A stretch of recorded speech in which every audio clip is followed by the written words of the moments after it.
Welcome. Thank you for joining us to hear information about the upcoming comprehensive renovation of Lakeview Middle School.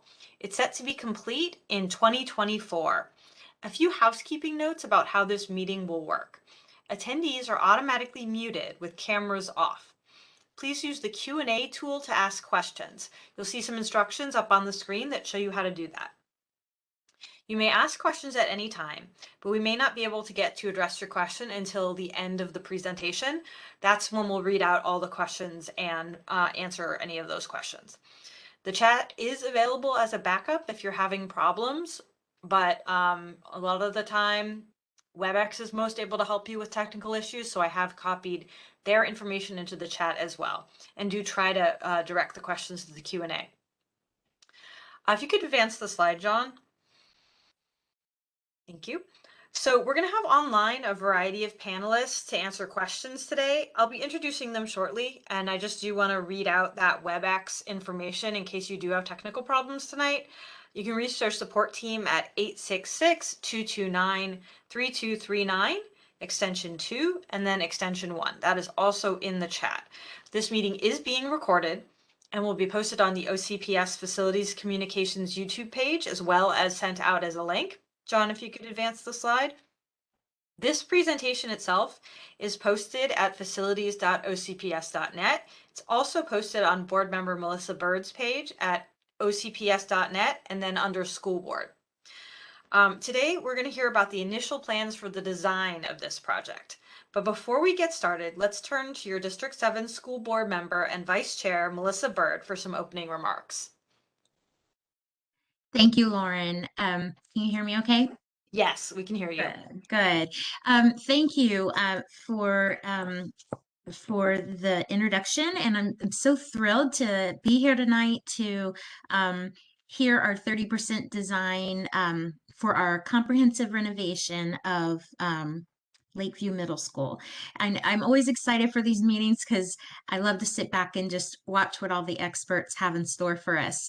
As we know, Lakeview Middle School has a long and rich history in our Winter Garden community. So we're excited to see it get a little fine tuning and a little facelift that it deserves after all these years. So I'm thrilled that all of you have joined us tonight for this meeting. I know how valuable our family time is, so thank you for taking a little bit of time out. I think one of the nice things that OCPS does is have these community meetings when we're working on some of our facilities, actually all of our facilities. When we have these meetings, and I think it's a great opportunity for the community to get their questions answered and see what's being done and what's in store for the schools in their communities. So I appreciate you taking time out of your schedule to be here tonight to hear what the staff has planned. And with that, let's get started.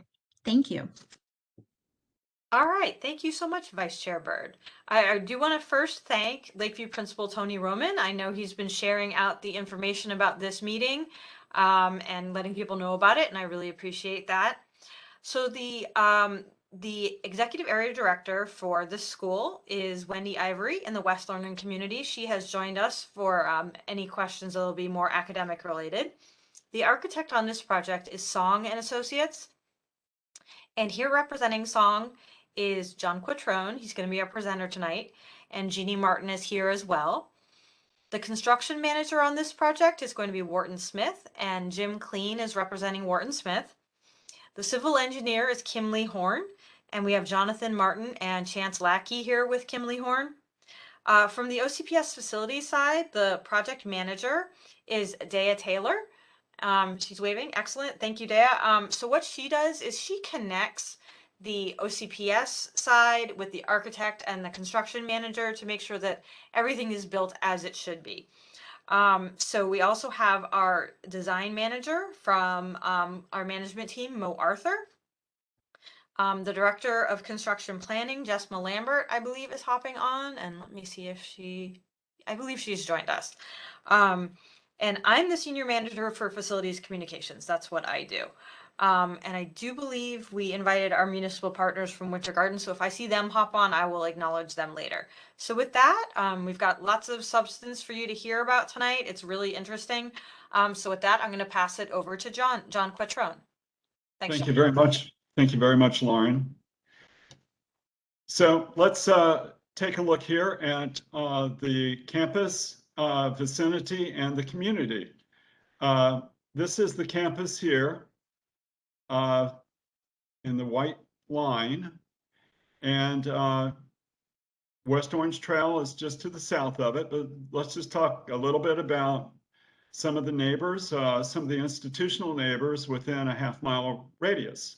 So there's the Soul Haven Ranch, there's the West Orange Trail that we just talked about, things like Tildenville Elementary School and Little Hands Learning Center, 2 churches that you see here, the Winter Garden Public Works, Veterans Memorial Park, and the Winter Garden Little League and the Evergreen Garden Apartments. So that kind of gives us an overview of the immediate neighborhood and vicinity. Looking a little closer, coming in a little closer now to the campus. So you see the campus right in front of you there. This building right here is Building 1, which is the 1926 historic building that we'll talk about in a little bit more detail. So the academic core of the campus here is to the left, and the academic area here is to the right. The retention pond up here to the north, we are not anticipating any work up here in this area, but let me go over some of these circulation pathways and systems. The orange here is one of the pedestrian access points. And also here on the right-hand side or to the east, also another pedestrian access point, which is also a bicycle access point. Parent drop-off is what you're familiar with right now if you're a parent, and that pattern will not change. The bus drop-off down here in red, and that will not change. So all these patterns will be familiar to you, and then service here in green. We will be making some campus-wide improvements that we'll talk about here in just a moment. Before we do that, this is an elevation, obviously, of the historic building, the 1926 building, Building 1, which we're very excited about. It is a wonderful example of collegiate Gothic architecture, which was very popular in the 1920s and the 1930s. And I had the privilege of restoring and renovating a collegiate Gothic building at the University of Florida. But I would say this one is a very, very nice example of collegiate Gothic. And let's just zoom in a little bit in the front entry. Some of the things that we'll be doing is, for example, a handicapped ramp here right in the center. We'll be doing things such as rebuilding this entry doorway and the very nice arched window that's over the door, which currently has sort of a temporary sign on it that identifies the school. But we're going to create a new sign up here in the gable up here between the 2 towers that says Lakeview Middle School. And that will allow us to open up this nice window here. But you can see some of the architectural detailing with the precast or terracotta elements that you see, the tower elements. It's really a very fine example of collegiate Gothic, and we're going to get this building back in shape and make it good for the next many decades in the future. Looking at the scope overview of the campus, just very briefly, the buildings that are in dark orange have more work in them. In some cases, there are some partitions that will move or change and maybe a little bit more in the way of plumbing work or structural work. When we move into the lighter orange that you see, that's mostly finishes, HVAC work, new lighting, etc. We'll go into more detail as we go through the presentation. And then building 2, which is the gym, and it's the newest building, is in the light beige color. There's even less work in that, but we'll go over what is contained in all of these buildings. The yellow line that you see between building 4 and building 2 is a new covered canopy or connecting canopy that will link the gym to the rest of the campus. The yellow rectangle you see here between building 9 and building 7 is an expanded covered dining area. So let's look at some of the campus-wide. These are kind of happening. I won't mention all of them. You can read them, but trimming of the trees, correcting grading. There will be a lot of resurfacing of parking lots and courts, a lot of repair on the exterior of the buildings, things like steps and railings, looking at things like repointing and regrounding brick, sealing windows, repainting exterior walls, and new signage. Things like repairing and replacing doors, hardware, again, interior finishes, upgrading of restrooms, new HVAC ductwork, and we'll go into these building by building, so I'm not going to go into a lot of detail here. There is a re-roofing project that is separate from this one, and it's expected to be completed prior to the start of this renovation. It's possible that it could overlap just a little bit. So building one. Building 1 contains administration and classrooms. So this is a very nice photo of the Collegiate Gothic building, very handsome building. We will create a new secure lobby that functions better as a secure lobby with a public restroom, moving the clinic into building 1 so that it's close to administration. So when you as a parent goes to administration, that clinic, if your child is in the clinic, it'll be close by to administration. We spoke about the new entry ramp, improving classroom configurations, the auditorium. We'll talk more about the auditorium in the next presentation, but it will get upgraded acoustically with new finishes, etc. We'll talk about that in the next presentation, but we'll bring that auditorium up to snuff and make it really nice. So new finishes, new technology, new HVAC in that building. Building 2, that's the gymnasium. That's the newest building on campus, so there's less work to do on that. You see the little key over to the right lower corner, so it's in green. That's where it is on campus. We'll repair the bleachers, we'll repair the lockers. We're going to evaluate that gym floor to see if there are any soft spots and address that if necessary. And we already spoke about the connecting canopy. Building 3, that's kind of your technology center. That is going to have your computer skills lab that turns into a tech exploration lab. You'll have a new tech resource center. And again, HVAC improvements, lighting, teaching technology, new finishes, and ceiling tiles. Building 4, that one you will recognize if you're a parent or a student as the building that's got lots and lots of classrooms. It's a 2-story building. We'll renovate the campus elevator. We'll refinish the exterior railings and stairs and bring them up to code, upgrade the restrooms. And again, sort of the same story here, new finishes, new ceiling tiles, new HVAC, LED lighting, and teaching technology. Building 6 is a classroom building. The clinic that's in building 6 now will be repurposed into classroom space, and the new clinic will go into building 1, as we mentioned. And once again, a new HVAC, LED lighting, teaching technology, new finishes, new ceiling tiles. So when you go into these buildings, again, after the project is completed, you're going to see what looks like really new space, new upgraded space. Building 7, art and music. Similar story to the other buildings.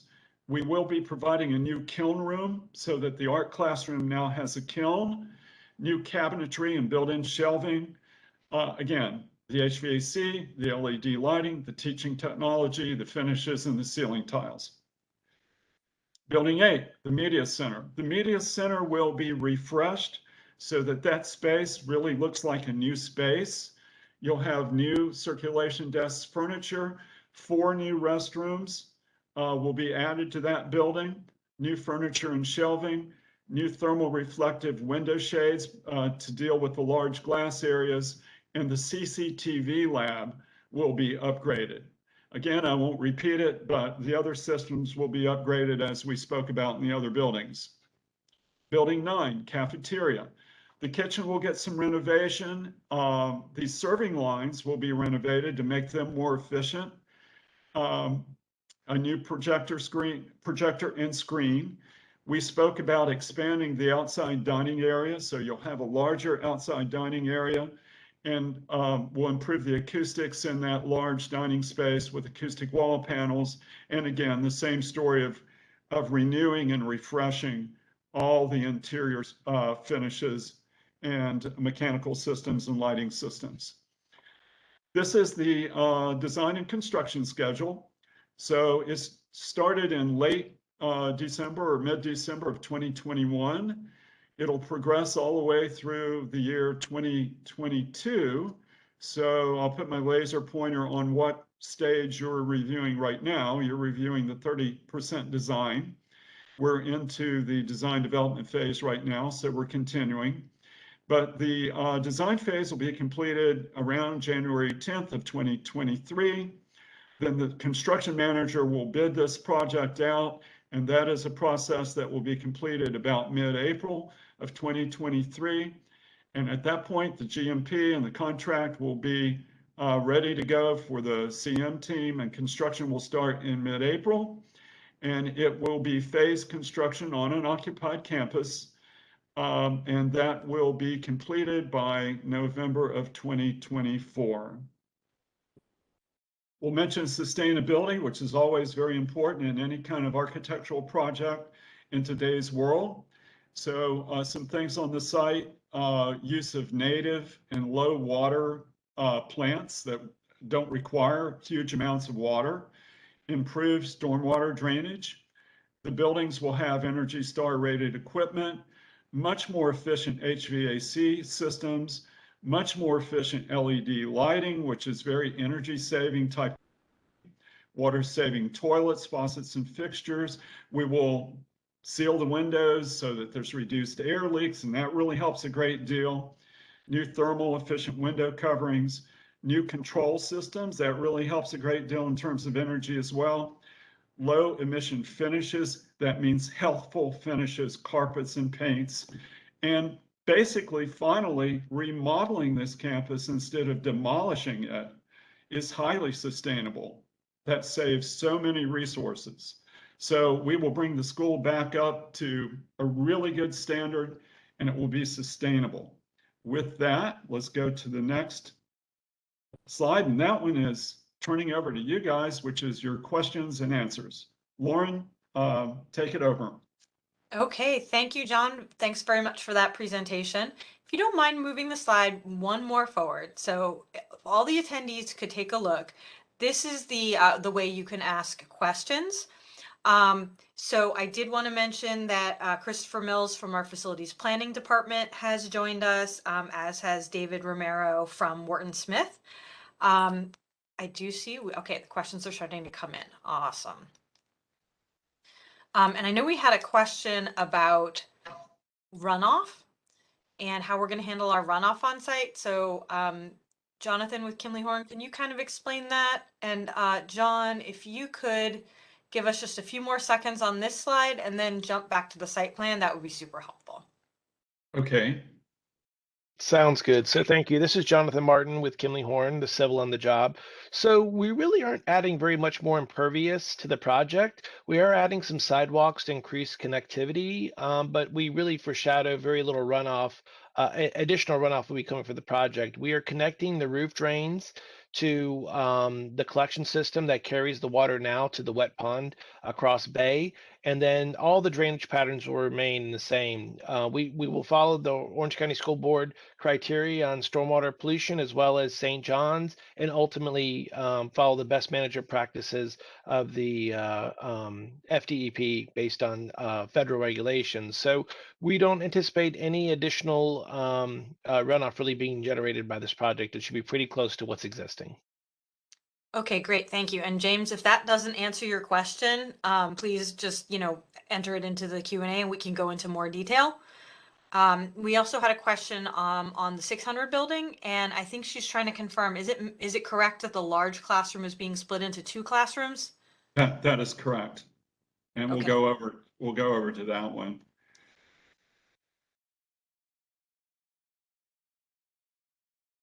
So yes, we're remodeling the large classroom into 2 classrooms Okay. to meet what the SRF standard size classroom should be. Okay, and there's a follow-up question that that Wendy, if you could help me with this one. There's a question about whether splitting that class into 2 will have an effect on class size, which is more of it's a decision based on what classes are being offered. So, Wendy, is that something you can comment on? I can tell you, Lauren, that it will not change the the recommended SRF occupant total in those classrooms, which if they are just a standard classroom would be 22 students in each one. Right, but I think some, classes like orchestra, band, chorus, art can be larger according to state standards. So I'm not sure if that's what the question is referring to. So, Lauren, can you repeat the question for me? Absolutely. So it was kind of a two-part question. The first question was whether the large classroom in the 600 building is going to be split into 2, and the answer was yes. And the follow-up question was, will that benefit the class sizes we have in that building? Okay, Mr. Roman can probably help me with that as well, because right now, he can share what it currently is, and then what the plan would be. Mr. Roman, can you help with that one? Great point. Yes, that is currently one of our elective classrooms, and being that it's an elective classroom, it does not have class size. So it can easily be larger than 22 students in a class. Okay, so this isn't to affect class size as much as to make another classroom, because those elective classes are allowed to be larger. Fair? There's a question, are we making any changes to current pervious green space? John? Yes. So, okay. Sorry. Go ahead, John. No, John, you go ahead and take that one. Sounds good. So we're adding Sorry. no problem. John, do you mind sharing the site plan? And if you could point Absolutely. to where the parking lot, the parent drop off is. We're adding a small amount of sidewalk. Right now, there really isn't a cross connection, and where that person is located, the icon in the top left-hand corner. Right now, there's not a sidewalk that connects north of Bay to the school, so we're adding a little bit of sidewalk there. And then, John, if you would go over to where the tennis courts are at, we're adding sidewalk just below the ball fields, correct? We're adding some sidewalk out in this area to make all these, and you can kind of see where the sidewalk terminates now. We're going to continue that east to the tennis court. So we're adding some small amount of sidewalk, but I would, it's a fractional of the percent of the total site. So a small amount of impervious. You can also see where the portables used to be located. And we'll have some temporary portables during construction, but that is not a long-term, that's something short-term that would be remedied once the portables would no longer be needed after the post-construction. But that really is the only additional impervious that's going to be generated by the project. So really it's focused on pedestrian facilities to make it ADA compliant, is also safe for the students to access the different parts of campus. And that portable area will be restored at the end of the project, right? Like it'll be grass again at the end Yes. when we Yes, leave. ma'am. Yes, Okay. ma'am. Correct. So Mr. Snyder, who's the president of the HOA across the street, said he wants to know whether the existing wet pond can safely accept additional water flow. Yes, this impervious area that we're generating is less than a fraction of a percent of the total basin area that's going to that. So it wouldn't even affect the small amount of sidewalk that we're adding wouldn't affect any of the drainage. And like I mentioned, it would be almost mimic the existing conditions. So there really are no major improvements that would cause additional runoff for the project. Okay, excellent. There's a question of whether there are any plans for the north side of Bay Street, and the answer was no. There are no plans to do anything on that other side.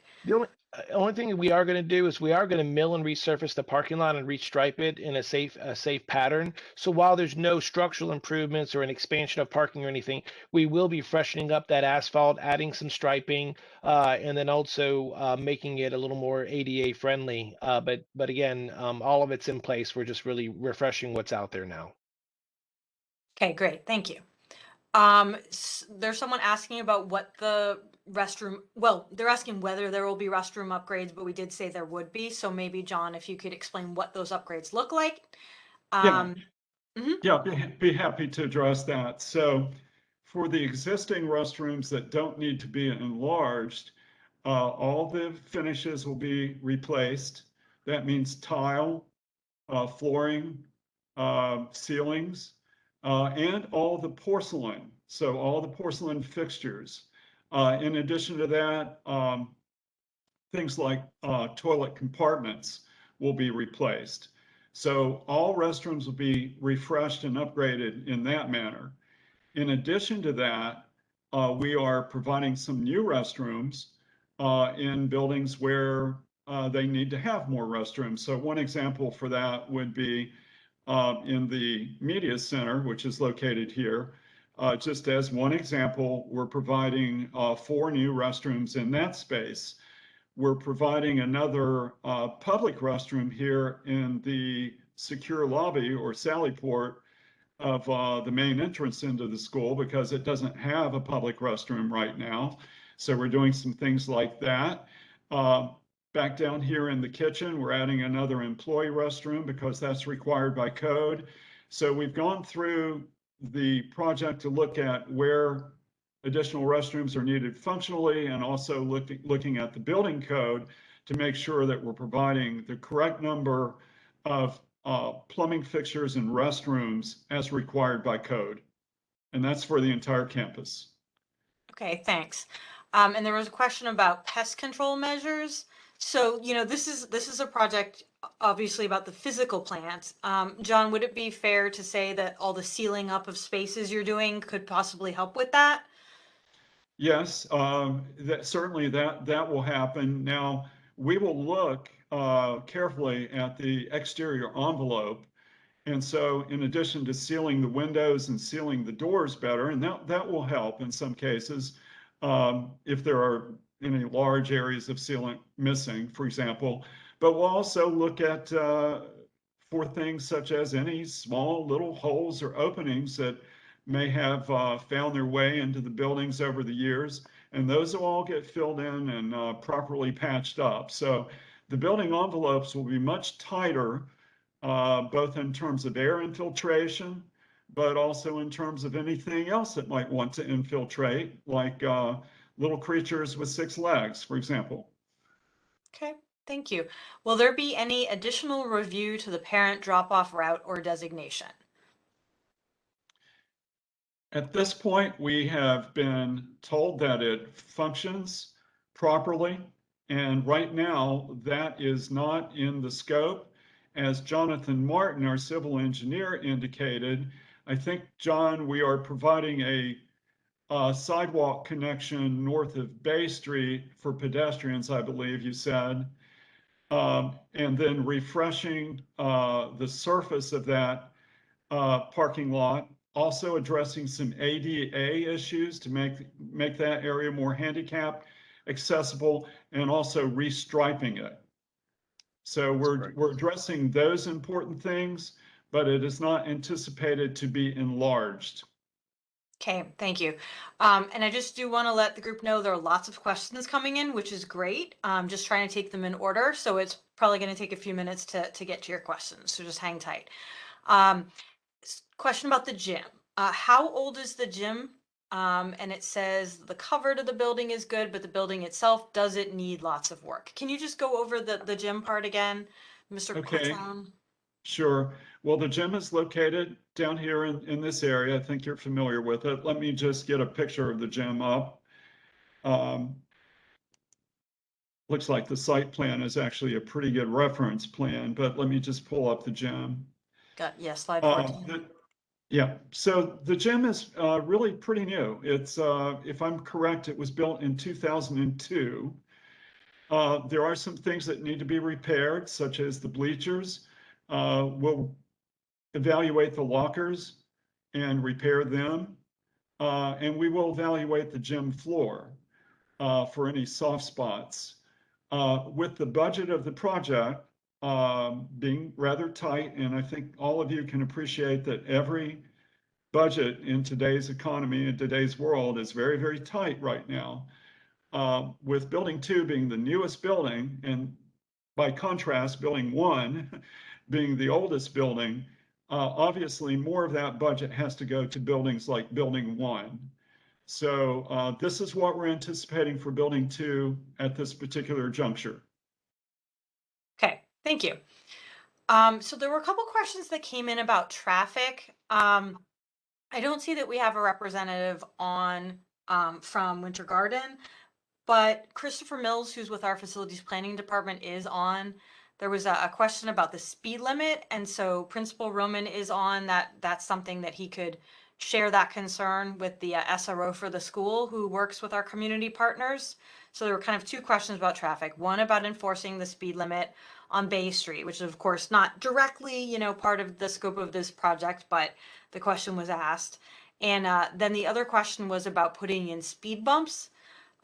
So Christopher, I don't know if there's anything you would want to weigh in on with that, but we do have Christopher Mills from facilities planning on. Yeah, go ahead, Christopher. I'm not sure about installing speed bumps or anything like that, but we can certainly, if there's a pedestrian safety or any kind of school safety issue, caused by the traffic, we can have our safety department kind of do like a safety audit and check it out and see what's going on. I can certainly raise that issue. Okay, thanks, Christopher. Sure. There's a question. I'm just going to read it the way it's written. I'm not 100% sure I understand it. So, okay, the question is, what compensations are you going to make in the retention field? So if I'm understanding the question, it's like, how are we compensating for the work we're doing in retention? But from what our civil engineer said, we're making very little change to the surface and there is adequate retention. So, John with Kimley Horn, am I rendering that correctly? And do you understand that question any differently? That's kind of how I saw the question too when I read it. But no, I agree. We're very minimal impact. It's insignificant impact. So yes, we're not proposing any changes to conveyance or how the stormwater pond functions. Okay, and Tracy, if I didn't get your question right, if I didn't explain it right, feel free to put in another question to clarify. There's a question about where to access this presentation. It is actually already posted at facilities.ocps.net. And it is also on ocps.net under school board on board member Melissa Bird's page. Now, since you signed up for the meeting, you're also going to be receiving an emailed copy of the presentation and a link to the recording. Probably tomorrow I will send that out rather. So just for signing up, you'll actually get a direct link to it also. Okay, there's a question about signage on building 400, so not the main building. The signage on the outside of building 400 facing toward the small parking lot. Will it stay or be removed? Okay. And from the question, what I'm gathering is that if you look at the key plan here, if everyone can see my cursor, is there building signage on the building right now? Can the questioner clarify that? I bet Mr. Roman can answer that for us. Do you know which side the signage is that's being referred to? Yes, the signage is, if I'm not mistaken, the signage that's being referred to is facing the small parking lot. It's a sign of our magnet program. So it actually says that we're the World Language Academy magnet program. It was somewhat, the frame of it was somewhat damaged with one of the hurricanes, and so it hasn't been repaired yet. So okay, and Mr. Roman, is it physically attached to the face of the building? Yes. Okay. Yeah, I don't see why we would need to take that to remove that signage entirely. What we want to do is we'll evaluate it and we can replace it with a new sign. or we can repair that sign. But I'm gathering from the question that you want to still be able to identify the magnet program, and I'm gathering that you would like to still retain either that sign repaired or a replacement sign. Is that correct? Yes. Okay, so we've taken notes on that. We have folks taking notes, and we'll be sure that we address that. Okay, thank you. Do you mind, John Quattrone, going back to the site plan and pointing out the portable spot? There was a question just where that is. So it's anticipated right now that the portables will be generally in this area right here, and they're temporary portables. At the end of the project, they will be removed and the site will be restored with the grass, being put back. But this is the area in question right here. And that was selected because it's the travel distance of students from the other buildings as we go through the sequencing of renovation. They don't have to go very far. And it's also a safe area, an area that can be supervised and monitored so that it's safe. Okay. Are there any anticipated road closures during this process? And if so, will there be notice? Would that be a John Quattrone question, or would that be Kimley Horn or Yeah. Wharton Smith? Okay. That would likely be a Wharton Smith question. We don't anticipate any long-term road closures, but anytime that we have any additional congestion for any reason, we reach out to our neighbors. Obviously, we coordinate with the school. We try to be a good partner in the neighborhood while we're working there. So again, I don't foresee any, but if we have deliveries, things of that nature, if there was any way we had to block the road for any reason, we definitely would let the neighborhood know and try and gain some feedback well in advance of any type of activity like that. Great, thanks, Jim. Will any shade structures be added to the track and field bleacher area during this renovation? That is currently not in the scope of the project. So that's an OCPS decision as to whether that scope item wants to be added, but currently it's not in the project. That's not what we do for our prototypes. That's not in the scope of this project. Okay, so Jessima is saying that that's not in our design guidelines, correct? Correct. Yeah, that would not be something we would typically do at a middle school. Okay, so there's a question about how this will affect the students in the 2023-24 school year. We'll be able to provide you a lot more information about that at the next meeting we have, which will be in the first quarter of 2023. What we do know at this point is that it's going to be phased, and there will be some movement of students out of an area that's being worked on. But exactly what that's going to look like and, what month and where, we'll have a lot more detail about that in early 2023. Did anyone else on the team want to add to that? I think the current, and our construction manager can correct me if I'm misstating this. I think the current thinking is that building 1 would be the last building that would be renovated. And so at least that would preserve that building's operation for a long time so that it would not be impacted for quite a long period of time, and it would condense the time frame that building is actually disrupted. So that's one thing that I can mention to you. I don't know whether our CM wants to add more to that. No, I think that's exactly it. We're going to try and accomplish phasing it to different parts and pieces that make sense. Obviously, with an occupied campus, it remains safe. We want to try and hit the buildings that we can accomplish those during the summertime when there's the least amount of students.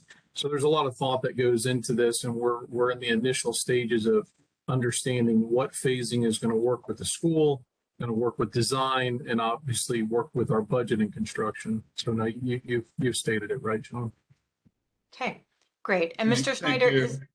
Mr. Snyder is asking from the HOA is asking that we look at the parent pickup pattern and traffic congestion. We are still in design, so there's certainly still time to look at that. And Mr. Mills is on the call and he's hearing you.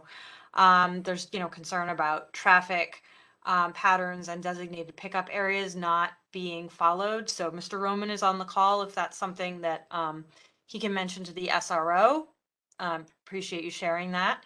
And Mr. Snyder, as the HOA president, I'm absolutely going to share your contact info with Wharton Smith as you've requested. We can definitely do that. Will any benches be added to the surroundings of the campus? That's certainly something that we can look at.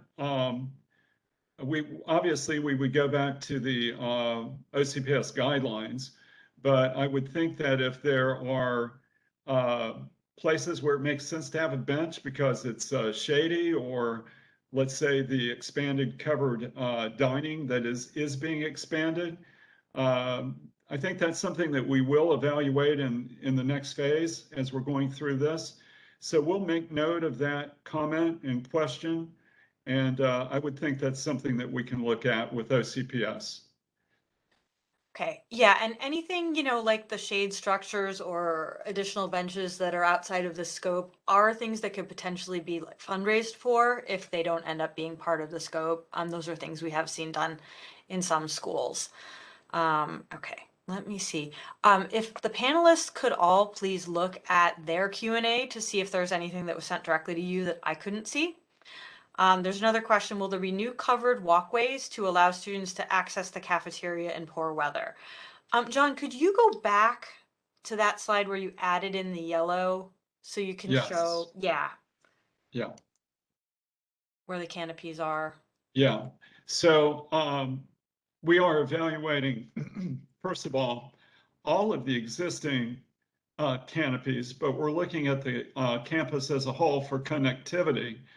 And one of the main ones that we're adding, so we're improving the existing ones and making sure that they don't leak, repairing the finish of them, getting any corrosion off of them, and also providing LED lighting and better wayfinding signage. But we're also adding a major north-south canopy that knits the campus together better, because building 2 is down here, it's kind of by itself. And this will connect north and south so that the entire campus is connected. So our goal is, to your question, is to make sure that everyone can get to all the buildings, but also especially to the cafeteria and, media center, places like that, get to those functions under a canopy so that they're not out in the rain. So that is the intent. We don't want people to get rained on. Yeah, good question. So I wanted to put out a last call for questions, and panelists, are there any questions you can see that I haven't addressed that maybe were not addressed to the whole group? Okay, not hearing any. And just to give people a little more time to see, I'm getting a few more questions. Okay. While people are typing in their last couple questions, Vice Chair Byrd, is there any closing comments you want to make before I take these last couple questions? No, I did just want to comment on the question about or not question really as much as the comment about the traffic patterns and the enforcement of that. I know that, I am a neighbor of a school as well. I have an elementary school right across the street from my neighborhood, and I know how difficult that can be sometimes with parents trying to find an easier way to drop off and not always following the guidelines. So what we have often done, and what the school that I live near has done, has reached out to the local municipalities and to the for us it's Orange County Sheriff's Department, but and they come out and monitor the situation for like a week or so, and then usually that solves it for a little while, and then they'll come back out, and then we'll call them back out a year later, and they have to redo it again. So that might be something that, you know, needs to be done if it's if the neighbors are having a lot of issues with that. But I just wanted to kind of tap that in. And also, you know, there may be an opportunity to put more signage to help, you know, those kinds of things. So yeah, definitely if we're seeing a problem, we can take a look at that. But no, I think it's exciting stuff. I think all of this is just gonna, you know, make the building look fresh and new again, and update it for the needs that we have now, as opposed to, you know, when the buildings were built so long ago. So I think all the plans look great, and I want to thank all the panelists for taking time to share all of this with the community. I know it's very helpful for our community. And also feel free to reach out to me anytime if you have questions about the project, or if, you know, any questions or concerns. My email address is real easy. It's just my name, melissa.bird@ocps.net. Thank you guys again for all the information tonight. I really do appreciate it. Thank you. And I am putting your email address in the chat so that anybody, you know, who would like to can email you. We did have a question about sound in the auditorium, asking if we're doing anything to enhance the sound in there. Yes, yes. So let me just briefly address that. We'll have more information to talk about. Actually, I don't have an image of the auditorium. We'll have more information in the next presentation a few months down the road, but I can give you a brief overview. We are currently looking at improving the sound reflectivity on the walls themselves. If you're familiar with the auditorium, it's got these large side walls that are very blank and really kind of unattractive. We'll be modulating those walls with new drywall that will tilt in and out a little bit to break up the sound reflection. We will also be putting in a new ceiling in the auditorium that will be in 3 different planes. We have an acoustical engineer on our team, and they've designed many auditoriums and big performing arts complexes and so on. Realizing that this is a middle school, they will not be going to that level. It won't be performing arts level for like a city. But for a middle school, it'll be greatly improved. So yes, the answer is yes. There are great improvements, really significant improvements planned for the acoustics in the auditorium. Okay, great. Thank you. And Mr. Snyder with the HOA, I will follow up with you. I think you need to be connected with a couple different folks for a couple different issues, but you've got my number, you know where to find me, and I've got yours. So we will follow up. I just want to thank everyone for taking the time to join us tonight. I'm going to end the recording, but there will be